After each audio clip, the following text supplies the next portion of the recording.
Dawn. The dense, steaming jungles of the late Paleocene emerge under a soft, mist-laden light.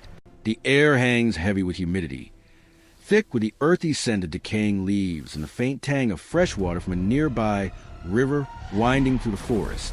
Giant ferns and towering palm-like trees sway in the gentle wind, their shadows stretching across the mud-slicked forest floor.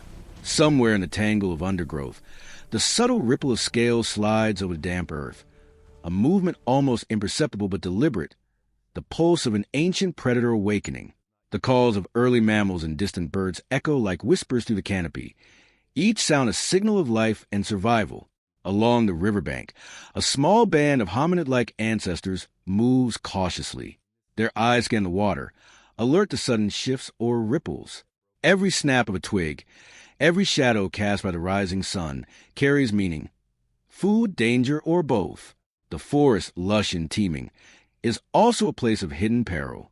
In this world, strength and cunning are measured not in power or tools alone, but in the capacity to read the living landscape and respond with precision. Beneath the mirrored surface of the river, a shadow stretches across the water, a massive form, coiled and patient, almost indistinguishable from the mud and vegetation. The Titanoboa, the largest snake to have ever lived, waits, a predator honed by millions of years of evolution, its breathing slow and deliberate, its muscles poised for explosive contraction. In this quiet, primeval dawn, two species, each dominant in its own right, are drawn to the same lifeline, the water's edge. The stage is set not for drama, but for survival, ancient and uncompromising. The Titanoboa cerriginensis, an apex predator of its era, ruled the swampy rivers and wetlands of what is now northern South America roughly 60 million years ago. Reaching lengths exceeding 12 meters and weighing over a ton, it dwarfed every modern snake, its constricting coils capable of exerting immense pressure, sufficient to subdue giant crocodilians and primitive mammals. Its physiology reflects a life entirely dependent on the aquatic and semi-aquatic environments of the Paleocene tropics, muscular, elongated, and adapted for ambush predation. The snake's nostrils, positioned atop its broad head, allowed it to breathe while submerged, waiting silently beneath the water's surface, invisible to the creatures that approach for drinking or foraging. The environment Titanoboa inhabited was a world recovering from the mass extinction at the end of the Cretaceous. The Cerrigen Formation, a massive rainforest complex, was warm and humid year-round, with dense foliage and vast networks of slow-moving rivers. These waterways were abundant with prey, including giant lungfish, early crocodilians, and terrestrial mammals that ventured to the water's edge. Such abundance supported a predator of unprecedented size, but survival was not guaranteed. Even an apex predator must navigate competition, scarcity, and the constraints imposed by its own physiology. Early hominid ancestors, while separated by millions of years from Titanoboa's time, provide a model for understanding how bipedal primates might interact with such an environment. These small, tool-capable mammals relied on keen senses, social cooperation, and adaptive foraging strategies to navigate forests teeming with predators. Studies of modern primate behavior in tropical rainforests demonstrate patterns of vigilance, territorial awareness, and cautious movement near water sources, all behaviors essential for evading large ambush predators. By extension, the hypothetical overlap of a large constrictor and a human-like mammal at a riverbank can be approached scientifically. The prey's detection capabilities, escape responses, and environmental awareness directly influence survival outcomes. Titanoboa's hunting strategy relied on patience and stealth. Unlike predators that chase or herd, it used energy-efficient ambush. Its cold-blooded metabolism demanded long periods of inactivity, allowing it to lie in wait for hours, sometimes days, coiled beneath murky water or hidden among dense vegetation. Once a suitable target approached, it struck with remarkable precision. With powerful muscular contractions, it would wrap its massive coils around its prey, preventing movement, restricting respiration, and delivering a death of suffocating compression. Fossil evidence of contemporaneous crocodilians with heel puncture marks suggests repeated encounters, underscoring the snake's dominance and the risk posed to any animal venturing near water. The ecological niche of Titanoboa was defined not only by its sheer size, but also by the complex dynamics of its rainforest habitat.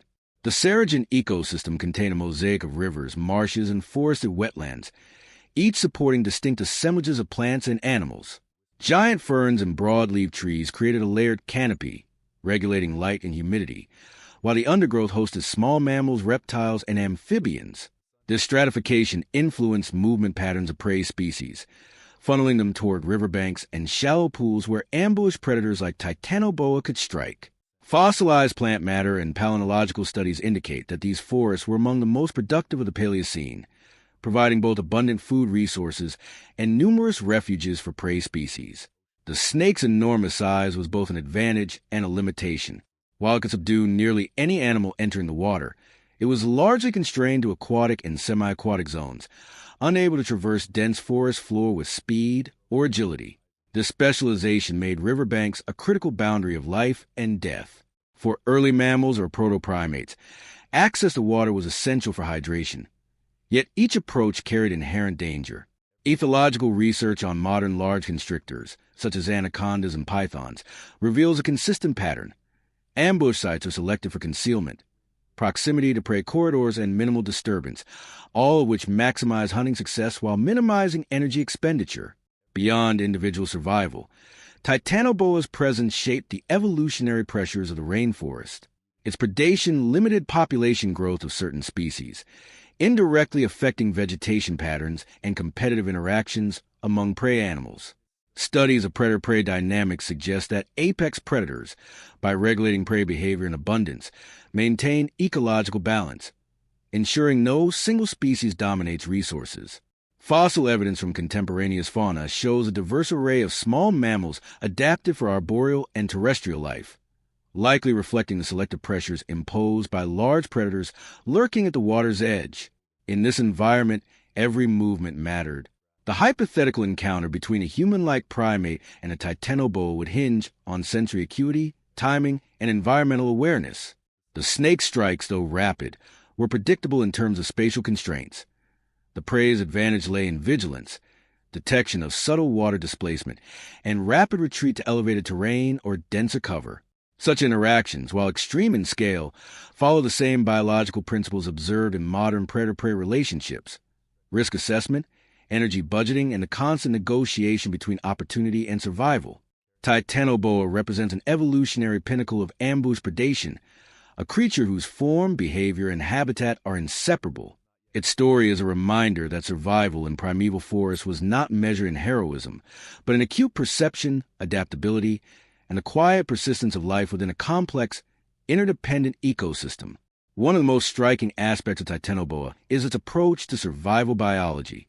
Unlike active hunters that expend energy chasing prey, it relied on a patient, energy-conserving strategy. Its metabolism as a giant ectotherm demanded careful balancing of activity and rest. Extended periods of stillness, often submerged beneath the river surface, allowed it to maintain stealth while minimizing caloric expenditure. This method also created selective pressure on prey species, favoring individuals with heightened sensory perception, rapid flight responses, and an innate understanding of water hazards. Observational parallels can be drawn from modern anacondas and reticulated pythons, which often exhibit similar sit-and-wait predation tactics, relying on camouflage, vibration detection, and sudden explosive muscle contraction to capture unsuspecting animals. From a perspective of early hominid-like mammals, survival demanded acute vigilance. Moving through the dense undergrowth and along riverbanks, they constantly scanned for subtle disturbances: a ripple in the water, the faint brush of a massive tail against mud, or a glint of sunlight reflecting off scaled skin. Social cooperation would have been critical. Small groups could signal danger through vocalizations or body movements, spreading awareness while reducing the likelihood of a fatal encounter. Research on modern primates suggests that even brief exposure to aquatic ambush predators can significantly alter foraging patterns and habitat use, emphasizing the profound influence such predators exert on prey behavior. Titanoboa's hunting mechanics were precise and terrifyingly efficient. Once a target came within range, it would strike with controlled force, rapidly looping its muscular body around the prey to constrict and immobilize. The constriction not only immobilized but also prevented the lungs from expanding, leading to a slow, inexorable suffocation. Fossil evidence of contemporaneous crocodiliforms with puncture marks indicates repeated encounters and near misses, demonstrating the predator's dominance and precision. Observationally, the timing of strikes, the choice of ambush location, and the predator's ability to remain undetected are all hallmarks of evolutionary refinement in apex predators. In parallel, early human-like mammals had to navigate these constraints with intelligence, observation, and adaptability. Detection of waterborne vibrations, avoidance of predictable predator zones, and rapid retreat to safety would have been the difference between life and death. The interplay of sensory acuity and motor coordination reflects a fundamental truth of survival biology. The environment is impartial, and success depends on responding accurately to signals encoded in a landscape. Another dimension of this ancient encounter is intelligence versus instinct. Titanoboa, like all snakes, operates primarily through instinct, guided by highly tuned sensory inputs. Heat-sensing pits, vibration detection, and chemosensory cues allow it to assess the presence, size, and vulnerability of prey with astonishing precision. Its decisions when to strike, when to coil, when to remain still, are the product of millions of years of evolutionary refinement rather than conscious calculation. The predator's success depends not on thought, but on a perfected integration of sensory input and muscular response. Conversely, early human-like mammals exhibited a different form of survival intelligence. They were not apex predators, yet their evolutionary trajectory favored problem-solving, spatial awareness, and social cooperation. Navigating riverbanks dominated by a massive constrictor required observation, memory, and the ability to predict outcomes based on subtle environmental cues.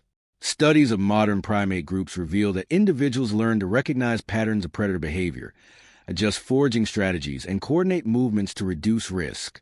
Such adaptive behaviors would have been critical in an ecosystem where the line between predator and prey was razor-thin. Parenting and social structure also shape survival outcomes. For Titanoboa, reproductive strategies remain partially inferred from modern analogs. Large snakes often produce numerous offspring, with minimal parental care, relying on size and predatory efficiency to maintain species dominance. For hominid-like mammals, however, social cohesion could amplify survival. Adults could warn juveniles of approaching danger, guide them along safer paths, or use collective vigilance to detect ambushes. This juxtaposition highlights the diversity of strategies evolution has produced. One species optimized for solitary predation, the other for cooperative survival. Finally, the presence of rival species and ecological pressures intensified these dynamics. Other large predators, including crocodiliforms and predatory mammals, competed for access to water and prey, creating overlapping zones of danger. For Titanoboa, this required occasional shifts in hunting location, opportunistic feeding, and energy management. For mammals, awareness of multiple predator types necessitated flexibility in behavior, alertness, and spatial memory. Nature, impartial and unrelenting, enforced a moral neutrality.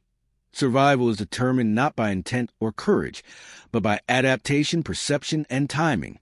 The morning sun rises higher, glinting off the slow-moving river as the forest hums with life. A small band of human-like mammals approaches the water, their movements cautious but deliberate, eyes scanning for subtle ripples or shadows. The river, a lifeline in the dense rainforest, is also the hunting ground of a silent predator, the Titanoboa. Coiled beneath the surface, barely disturbing the water, the snake's massive body stretches along the mud and submerged roots, its head raised just enough to detect movement. Muscles tense beneath scaled skin, ready to convert patience into explosive action. A juvenile mammal ventures closest to the bank, nose twitching, scanning the water's surface. Its companions remain on higher ground, aware of the inherent risk, but constrained by thirst and foraging needs. The snake registers a disturbance immediately, vibrations traveling through its body like an electric signal. Its strike, when it comes, is sudden, a muscular surge that displaces water and mud in a violent yet controlled burst of force. Coils snap around the juvenile's torso, constricting rhythmically. Each contraction compresses the ribcage, restricting breathing and immobilizing movement. The air is thick with tension, the only sound a faint ripple of water and the high-pitched alarm calls of the others. The other mammals respond with instinctive evasive maneuvers, scrambling for cover, leaping over roots and low branches. One adult lunges toward the struggling juvenile, attempting to pull it free, but the Titanoboa's strength is overwhelming. Fossil analogs of constrictor predation indicate that death in such encounters is inexorably slow but inevitable. The coils cut off circulation and respiration, leaving little room for escape once fully engaged. The predator's efficiency is a testament to evolutionary design, muscles, sensory systems, and strategy converging to neutralize prey much larger than itself. Time seems to stretch in this high-stakes moment. The forest holds its breath as predator, and prey negotiate survival in real time. Every subtle movement is magnified, every decision potentially fatal. The snake's massive form remains partly submerged, invisible from most angles, while the mammal's acute perception drives desperate attempts to rescue or evade. This confrontation is not dramatic by human standards. It is biological, clinical, and absolute. It is survival distilled to its purest form. Predator against prey, strength against perception, timing against reaction. The struggle continues as the juvenile's companions watch from precarious distance, some frozen by fear, others calling warning signals that ripple through the dense foliage. The Titanoboa's coils tighten incrementally, each compression deliberate and energy efficient. Fossil studies of constrictor interactions with large vertebrates suggest that the predator's rhythm is carefully modulated to avoid exhausting itself before the prey succumbs. The snake's head moves subtly, aligning the target for maximum effect, while its tail and mid-body maintain stability within the muddy riverbed. The mammals attempt coordinated action. One adult lunges repeatedly, grasping at the coils, pulling with every ounce of strength. Another drags small branches to create leverage or distraction. Yet the predator's sheer mass and mechanical advantage render these efforts almost futile. Observations of modern large constrictors reveal that outside interference rarely disrupts a successful constriction, emphasizing the Titanoboa's dominance in its aquatic hunting ground. Still, the presence of multiple witnesses and the rapid, reactive intelligence of the group introduce a margin of uncertainty, a factor the snake cannot fully predict. Gradually, the struggle slows. The juvenile ceases movements, the coils loosening only as biological failure sets in. For the Titanoboa, the hunt is complete, but the exertion leaves it momentarily vulnerable. It relaxes into the river, head still raised, sensing currents and vibrations for potential threats or additional opportunities. For the surviving mammals, the consequences are immediate: grief, heightened vigilance, and a recalibration of riverbank strategies. Such encounters imprint on the group's collective behavior, influencing habitat use, foraging patterns, and even social communication for years to come. This moment crystallizes the essence of the rainforest ecosystem. Life is sustained not by heroism, but by acute awareness, rapid decision-making, and physical adaptation. Apex predators like Titanoboa define the boundaries of survival, shaping the behavior, evolution, and social structures of the creatures around them. Each hunt is a negotiation of energy, risk, and perception, a dance that leaves no room for error. In this ancient river corridor, the line between life and death is drawn in the language of biology, muscle, instinct, and the uncompromising logic of predator-prey interaction. The immediate aftermath is measured in silence and heightened awareness. The surviving members of the mammal group retreat from the riverbank, their movements careful, deliberate, and alert. Each step is influenced by memory: the faint ripple in the water, the angle of sunlight on mud, the faint brush of leaves that once went unnoticed. Ethological studies of modern primates demonstrate that such high-stress encounters produce long-term behavioral changes: increased vigilance, avoidance of high-risk areas, and refined social signaling to warn group members of predator presence. In this ancient ecosystem, survival depended as much on learning from near misses as on evading actual attacks. For the Titanoboa, the hunt exacts its own toll. Despite its dominance, expending energy on constriction requires recovery. Its ectothermic physiology necessitates a period of minimal activity to digest the captured prey efficiently. During this time, it remains hidden in the river's depths, vulnerable to competing predators, shifting water levels, or environmental hazards. Fossil evidence from related constrictor species suggests that after major meals, movement is significantly reduced, leaving the predator to rely entirely on camouflage and concealment. The balance between energy intake and expenditure governs life cycles, influencing reproduction, growth, and longevity. The river itself bears the traces of this encounter. Mud churned by thrashing coils, partially submerged vegetation displaced, and scattered detritus create microhabitats temporarily altered by predation. In natural systems, such disturbances have cascading effects. Water turbidity may influence fish behavior. Small mammals might shift foraging routes, and even plant seedlings can be affected by trampling or deposition of nutrient-rich material. These subtle environmental changes, while temporary, demonstrate how apex predators like Titanoboa shape not just individual survival, but the structure and function of their habitat. Within the mammal group, social dynamics are tested. Adults reassess positions of juveniles, adjusting for the lessons learned at the riverbank. Group cohesion, previously implicit, becomes a survival imperative. Modern primate studies show that the experience of predation or near predation increases cooperative vigilance, alters nesting and sleeping patterns, and strengthens bonds among kin and allies. Such behavioral plasticity underscores the adaptive intelligence of social species when faced with formidable predators. Over the following hours, the rainforest resumes its rhythm, yet the imprint of the encounter lingers. The juvenile, lost to the Titanoboa, becomes more than a single casualty. It represents a lesson encoded in the group's collective memory. Foraging patterns shift subtly. Riverbank approaches are now undertaken with greater caution. Movements are quieter, and reliance on elevated terrain or dense foliage increases.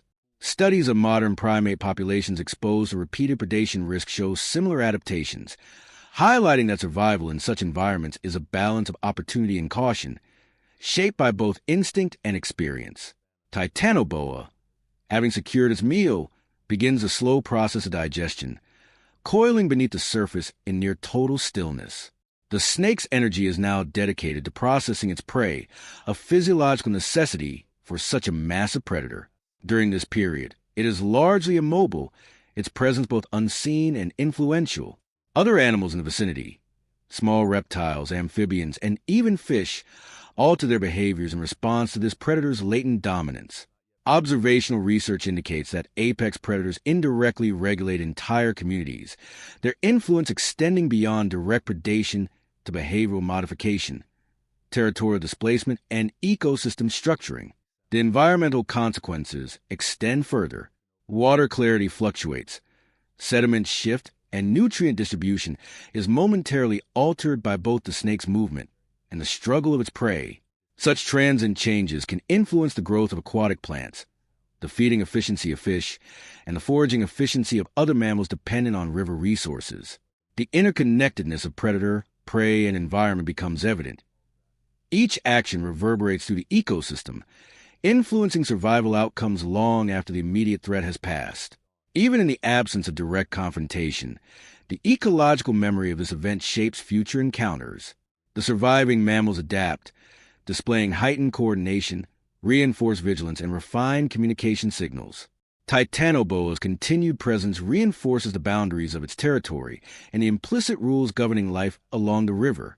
This balance of predator and prey, risk and caution, activity and stillness, defines the rhythm of the Paleocene rainforest.